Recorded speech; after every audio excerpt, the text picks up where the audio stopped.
बाइकों पर चला करते थे और कई कई गांव में मीटिंग कर दिया करते थे। लेकिन जैसे जैसे परिवार के लोग बढ़े, जैसे जैसे लाठर देव जैसे गांव के कार्यकर्ता, ऐसे ऐसे कार्यकर्ता प्रत्येक गांव में मिलते चले गए तो परिवार बढ़ता चला गया। परिवार के मुखिया पर जिम्मेदारियां बढ़ती चली गई। मेरे पास में पूरे प्रदेश की जिम्मेदारी, अगर कोई घटना यहाँ से पहाड़ में हो जाती है तो मुझे वहां भी जाना पड़ता है। इसलिए मैं आप लोगों के बीच में जल्दी नहीं आ सकता हूं, उसके लिए मैं माफी चाहता हूं। मेरे कार्यकर्ता आप लोगों के बीच में रहते हैं, आप लोगों की समस्याओं का समाधान करने की कोशिश करते हैं, लेकिन कारण और दिक्कत परेशानी जो आज समाज के अंदर है, जो आज ये समाज उन दिक्कतों का, उन परेशानियों का सामना कर रहा है, वो दिक्कत, वो परेशानियां, जो घटनाएं हमारे साथ में रोज घटती है, ये तो सदियों से हम सताए हुए लोग हैं, सदियों से हमारे ऊपर अत्याचार चल रहा है, सदियों से हमें लोग जो है टारगेट करते हैं, हमारी बहन बेटियों की अस्मत के साथ खेलते हैं, हमारे छोटे छोटे बच्चों को टारगेट करके मार दिया जाता है, नौजवान साथियों को टारगेट करके मार दिया जाता है। ये तो सदियों से चलता आ रहा है और इसके लिए लड़ाई भी लड़ी है हमारे महापुरुषों ने कि देश के अंदर जब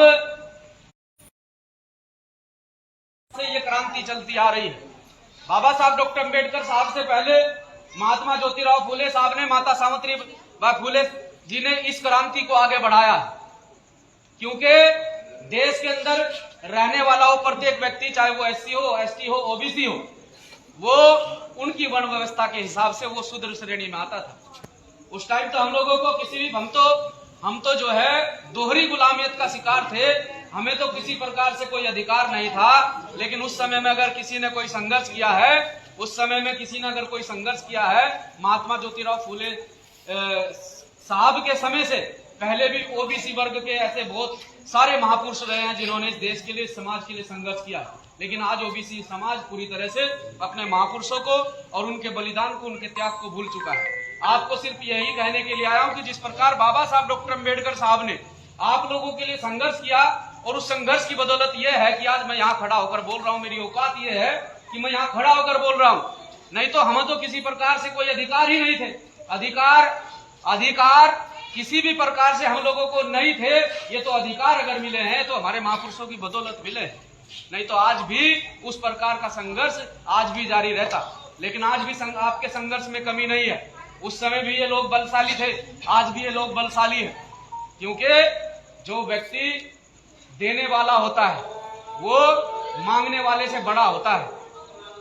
जो व्यक्ति देने वाला होता है वो मांगने वाले से बड़ा होता है। हमेशा देख लेना, जब कोई भिखारी किसी पर भीख मांगता है तो वो ये समझकर मांगता है कि ये मुझसे बड़ा व्यक्ति है, पैसे वाला है और कहीं ना कहीं मुझे कुछ देकर जाएगा। तो आज हमारी स्थिति जो है, आज हमारी स्थिति मांगने वालों की स्थिति है, या देने वालों की स्थिति में कोई और है। माननीय कांशीराम साहब बहुजन समाज में एक ऐसे मसीहा पैदा हुए जिन्होंने इस बात को समझा, इस बात को समझकर इस समाज के अंदर जो है क्रांति की, इस समाज को जागरूक किया, इस समाज को आगे बढ़ाया। लेकिन आज उनके बाद हमारे लोगों ने क्या जरूरत थी भाई चंद्रशेखर आजाद को संघर्ष करने की? ये तो संगठन महज 6 से 7 साल पुराना संगठन है। इस संगठन ने तो, सही कहूं तो इस संगठन ने तो युवाओं के हौसलों को बढ़ाया है, माताओं के हौसलों को बढ़ाया है, और परिवार को, जो परिवार अपने बच्चे की चिंता करता था, उस परिवार को कहीं ना कहीं उसकी चिंता को कम किया है। ये संगठन तो वो संगठन है जिस संगठन ने महज 8 साल में इतनी तरक्की की। लेकिन संगठन को छोड़ दीजिए, उससे पहले भी माननीय कांशीराम साहब के जाने के बाद और हमारे संगठन से पहले भी हमारा संरक्षण करने के लिए कोई तो था जिन्होंने हमारा संरक्षण किया। लेकिन मुझे ऐसा लगता है कि माननीय कांशीराम साहब के जाने के बाद में कहीं ना कहीं उनकी विचारधारा के साथ में, उनके साथ में कहीं ना कहीं छल किया गया। तब जाकर इस समाज की ये दशा है, इस समाज की ये कंडीशन है कि आज भी समाज मांगने वाली स्थिति में खड़ा है, देने वाली स्थिति में समाज नहीं है। देने वाली स्थिति में वो होता है जो राजा होता है, मांगने वाली स्थिति में वो होता है जो प्रजा होता है। आज यहाँ देने वाली स्थिति में कोई और है और मांगने वाली स्थिति में ये प्रजा खड़ी है। देश के अंदर लोकतंत्र को चैलेंज किया जा रहा है, देश के अंदर लोकतंत्र को चैलेंज किया जा रहा है, जिस लोकतंत्र के आधार पर आप सबको समान अधिकार है, आप अपनी बात रख सकते हैं। बाबा साहब डॉक्टर अम्बेडकर साहब ने आपको अधिकार दिया है, लेकिन जाकर देखिए आप अपने पड़ोस के थाने में। आज मैं एक मामले में, मेरे साथियों ने 3 दिन से मुझे मामला बताया, एक बच्चे के साथ में पिटाई हुई 1 तारीख में, एक बच्चे के साथ में पिटाई होती है 1/9/2023 में, और मुकदमा कब दर्ज होता है? 1/5/2023 में। 4 दिन के बाद मंगलौर कोतवाली के अंदर मुकदमा दर्ज किया जाता है, क्योंकि वो पूरा कब्जा किए बैठे हैं। उन कोतवाल उनके हैं, शासन प्रशासन में लोग उनके हैं।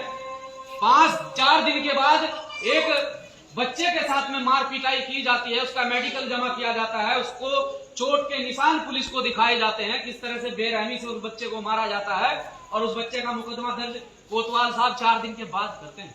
और हमारे लोगों को शाम के समय हमारे लोगों को कोतवाली के अंदर से डराकर धमकाकर, अगर कोई ऐसा व्यक्ति चला जाए जिसकी वेशभूषा ठीक ना हो, पहनावा ठीक ना हो, क्योंकि मेरा ये समाज मेहनत मजदूरी करने वाला समाज है, ये डेली जो है डेली धुले हुए कपड़े या क्लब के कपड़े नहीं पहन सकता है। या तुम क्लब के कपड़ों वालों के गुलाम हो, नेताओं के गुलाम हो, तो मजदूरों का तुम्हें काम करना पड़ेगा, क्योंकि इन मजदूरों के साथ में इतना मजबूत संगठन खड़ा है। आज मैं वहां पर पहुंचा, मैंने वहां सवाल जवाब किए, तो कुछ पत्रकार बंधुओं ने मुझे कहा, मैंने कहा कि यहाँ ये मामला जब 1 तारीख का था तो 4 तारीख में क्यों दर्ज हुआ? मुझे ये बताइए कि आपने अपराधियों के हौसले बढ़ाए या घटाए, कि कैसे? अगर आप इसमें 1 तारीख में ही मुकदमा दर्ज करते, 1 तारीख में ही उसके घर पर पुलिस भेजते और पुलिस भेजकर उस पर दबाव बनाते, भले ही ये छोटा मामला है, मारपीट का है, मान सकता हूं मारपीट का मामला है, अगर आज उस पर आपने दबाव नहीं बनाया, इसका मतलब आपने उसका हौसला बढ़ाया है, आज उसने मारपीट की है, कल को उसकी हत्या भी कर सकता है।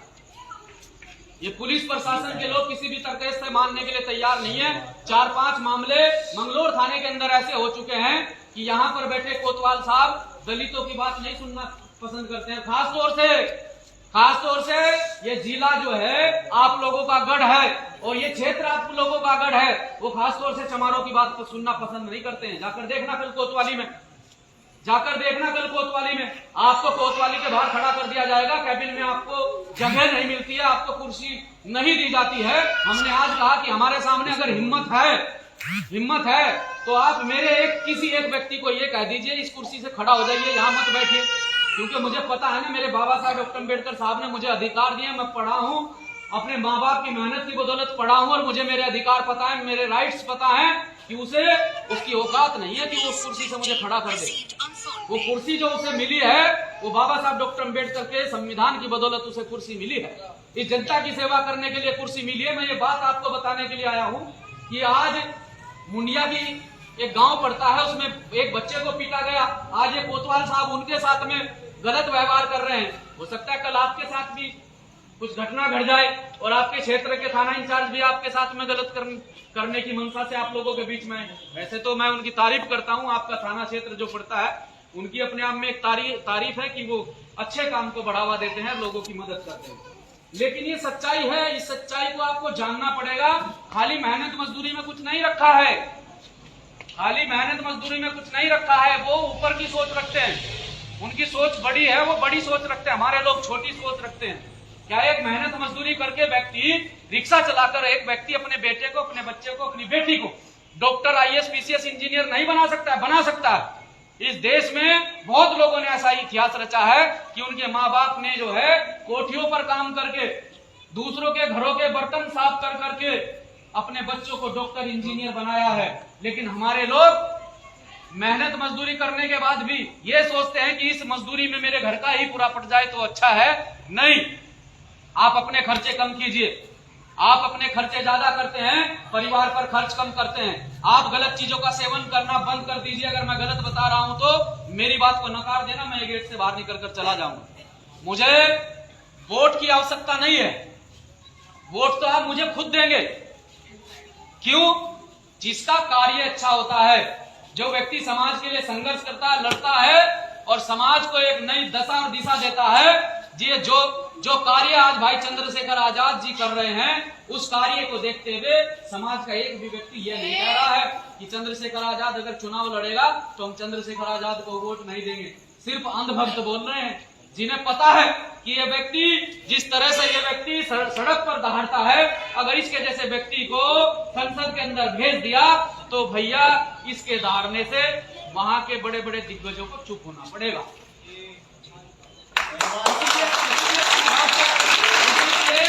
इसीलिए जिनके अन्य भक्तों के पेट में दर्द है वो सिर्फ और सिर्फ गुलामी करके, आप लोगों का वोट इस्तेमाल करके, गुलामी करके वो चुप्पी साध के पीछे संसद में बैठ जाते हैं। उन्हें ना आपके अधिकारों से मतलब। 2 दिन से एक मामला चल रहा है। बहुत अच्छी बात है कि हमारी जो है विधानसभा के अंदर हमारे विधायकों ने एक मुद्दा उठाया, बहुत अच्छी बात है। मैं उनकी बहुत सराहना करता हूं कि आपने मुद्दा उठाया। आपने एक मुद्दा उठाया बेलडा प्रकरण। अरे बेलडा प्रकरण कई महीने से चल रहा है और बेलडा प्रकरण में ये राजनीतिक दल जितने भी आए सबने अपनी रोटियां सेकने का काम किया है, सबने अपनी राजनीति करने का काम किया है। उस परिवार को, उस घर को और बेलडा वासियों को किसी ने नहीं देखने का काम किया है, उनको फायदा पहुंचाने का किसी ने नहीं काम किया है। किस प्रकार से हम कानून की प्रक्रिया से बच सकते हैं, किस प्रकार से हम अगर कहीं कानून का या फिर कहीं प्रशासन का सहयोग करके अगर हम अपने बच्चों को बचा ले तो इससे अच्छा कुछ हो सकता है। लेकिन नहीं, उसमें भी अलग अलग राजनीतिक दलों ने जाकर अलग अलग तूल देने का काम किया है और बेलडा प्रकरण को भी कहीं ना कहीं भटकाने का काम किया है। मैं पुनः धन्यवाद करता हूं विधानसभा में आवाज उठाने वालों को, मैं पुनः उनका धन्यवाद करता हूं। लेकिन उनसे एक सवाल करता हूं, ये डॉक्टर अंबेडकर साहब के द्वारा जो तुम्हें आरक्षण दिया गया है, जिस आरक्षित सीट से तुम चुनकर जाते हो, उस आरक्षित सीट पर भी बहुत सारे बच्चे ऐसे हैं जिनका छात्रवृत्ति न आने के कारण भविष्य खराब हो चुका है। क्या उसकी आवाज उठाई? क्या कभी आप विधानसभा में चिल्लाकर बोले कि हरिद्वार जिले के साथ साथ में पूरे उत्तराखंड के अंदर इतने लाख बच्चे छात्रवृत्ति से प्रभावित हैं, अगर उन्होंने छात्रवृत्ति के आधार पर कहीं एडमिशन लिया हुआ था, वो कहीं से शिक्षा प्राप्त कर रहे थे, तो छात्रवृत्ति ना आने के कारण उनका एडमिशन कैंसिल हो गया। छात्रवृत्ति ना आने के कारण कॉलेजों ने उनके डॉक्यूमेंट रोक लिए। छात्रवृत्ति ना आने के कारण कॉलेज ने उन पर प्रेशर बनाया और उनके माँ बाप को कर्ज उठाकर उनकी फीस भरनी पड़ी। क्या कभी विधानसभा के अंदर ये सवाल उठाया? क्या कभी पदोन्नति में आरक्षण को लेकर विधानसभा के अंदर सवाल उठा? मैं बहुत बहुत धन्यवाद करता हूं कि इनकी निठल्लों की आंखें तो खुली। ये समाज पर कलंक आज विधानसभा के अंदर बोल रहे हैं, समाज पर कलंक, आज इनकी आंखें तो खुली। इन्होंने जो है समाज के बारे में सोचा, तो मैं तो धन्यवाद करता हूं। मैंने इनके घर जाकर जो है ये सबको फूल माला पहनाकर इनका स्वागत करूंगा कि इन्होंने कम से कम, इन्हें शर्म तो आई, इन्हें अपने कार्यकाल में कम से कम शर्म तो आई कि बेलडा प्रकरण को तुमने वहां रख दिया। नहीं तो बेलडा प्रकरण से पहले भी लोग यहाँ पिट रहे थे, पहले भी सब कुछ हो रहा था, लेकिन यहाँ जो है उस मामले को सिर्फ राजनीतिक तूल दिया जा रहा है, उससे अलावा कुछ नहीं दिया जा रहा है। मैं सिर्फ आपको यही कहने के लिए आया हूं कि आप अपने आप को पहचानो। अभी मैं यहाँ से आ रहा था, यहाँ से गुजर रहा था, ये तानसीपुर से आगे जो चौक पड़ता है, आने वाले जाने वाले साथी लोग मोटरसाइकिलों को 2 पुलिस वाले रोक रहे हैं, जिन्हें भाई वहां ना कोई सब इंस्पेक्टर है, ना कोई ये 2 कांस्टेबल, पुलिस के 2 कांस्टेबल, आपके पास में हेलमेट है, आपके पास में सब कुछ है, 2 कांस्टेबल रोक कर आपको जो है कहते हैं कि प्रदूषण का चालान होगा, लाइट का चालान होगा, इसका होगा, उसका होगा। पहली बात तो ये है कि एक कांस्टेबल को चालान करने का अधिकार नहीं होता है। उसे किसने राइट दिया है कि वो सिर्फ और सिर्फ वहां पैसे कमाने के लिए खड़ा है। और किन से पैसे कमाने के लिए खड़ा है? मेरे जैसे व्यक्ति पे से मांग नहीं सकता, क्योंकि उसे पता है इसका जूता बहुत मजबूत है। मेरे जैसे व्यक्ति को तो मांग नहीं सकता है, पर वो मांगेगा किसको? वो मांगेगा उस पे जो बेचारा दिहाड़ी मजदूरी करके 500-400 रुपए कमा के तो घर ला रहा, और रास्ते में ये रोक के उसका चालान भर दे। अब यूं भरा गया, अन्य तो तू एक काम कर, जो का तू बचना चाह रहा तो तू एक काम कर 300 दे दे।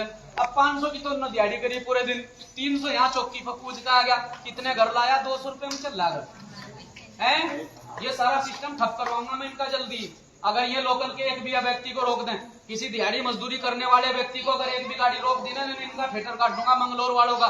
और जल्दी हाथ खड़ा करके बताओ मुझे, अगर ये इनका ड्रामा चलता रहा ना, मजदूरों को इन्होंने यहाँ परेशान करा इस पास असफनगर चौकी पे, और मजदूरों को परेशान करा मंगलोर से आते हुए, मजदूरों को परेशान करा रुड़की से आते हुए।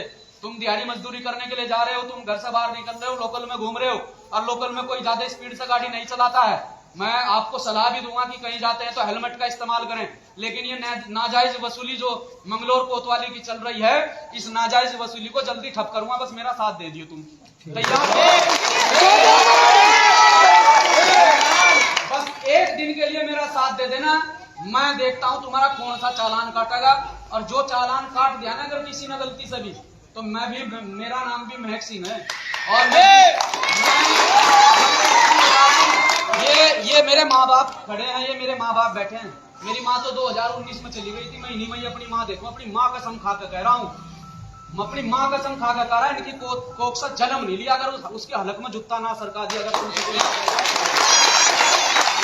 अगर नाजायज पैसे ले ले, नाजायज तरीके से तुमसे कोई वसूली नहीं कर सकता। अगर करता है तो तुरंत उसकी कंप्लेन ऊपर करें। यहाँ कप्तान साहब जो है, कप्तान साहब यहाँ पर बैठे हैं फिलहाल, वो कप्तान साहब बहुत एक्टिव हैं इन जैसे मामलों में। आप तत्काल प्रभाव से जो है अपनी कंप्लेंट डालें उनके पास में कि इस तरह से अवैध वसूली चल रही है, इस तरह से सारे डॉक्यूमेंट होने के बाद भी हमारे से पैसा लेते हैं, हम मेहनत मजदूरी करने वाले लोग हैं। आप डालो तो कंप्लेन, देखो क्या एक्शन होता है। यहाँ के कप्तान तो सिंघम की तरह काम कर रहे हैं, लेकिन यहाँ जो नीचे धरती पे, अभी निचले धरातल पर जो वसूली चल रही है, जो मैंने आज देखा है, धरातल की जानकारी शायद उन तक नहीं पहुंचती हो, लेकिन अब हम पहुंचाएंगे उन तक धरातल की जानकारी। हम करेंगे इनका रोजगार ठप, तनख्वाह में जीवन बसर करो जैसे हम मजदूरी में कर रहे। तनख्वाह में करते हो ठीक है, नहीं तो घर बैठ जाओ। यहाँ घूसखोरी नहीं होने देने, हम कहते हैं घूसखोरी बिल्कुल होने नहीं देने के। इसीलिए मैं आप लोगों के बीच में आया हूँ कि आपका गाँव नजदीक पड़ता है, आप इन सभी चीजों को देखते हो, इससे प्रताड़ित भी हो। जल्दी मैं 1-2 दिन में कॉल देने वाला हूँ मुंडिया की मामले को लेकर, और एक मामला और हुआ है मंगलौर कोतवाली के अंदर ही। और कोतवाल साहब हमारे लोगों से बात नहीं करते हैं, बाहर निकाल देते हैं, हमारे लोगों को कुर्सी तक नहीं देते। हमारे लोगों को ये कहते हैं कि इनके गंदे कपड़े, इनमें से बदबू आ रही। अरे इसमें 6 बजे के बाद दारू की बदबू आने लगे। इसमें तो कोतवाल मत है, 6 बजे के बाद इसमें तो खुद बदबू आने लगे। तो मैं आप लोगों को यही कहने के लिए आऊं, 1 दिन या 2 दिन या 3 दिन के बाद मैं हजारों की संख्या में मंगलौर कोतवाली का घेराव करूंगा। एक भी व्यक्ति घर न रुक जा।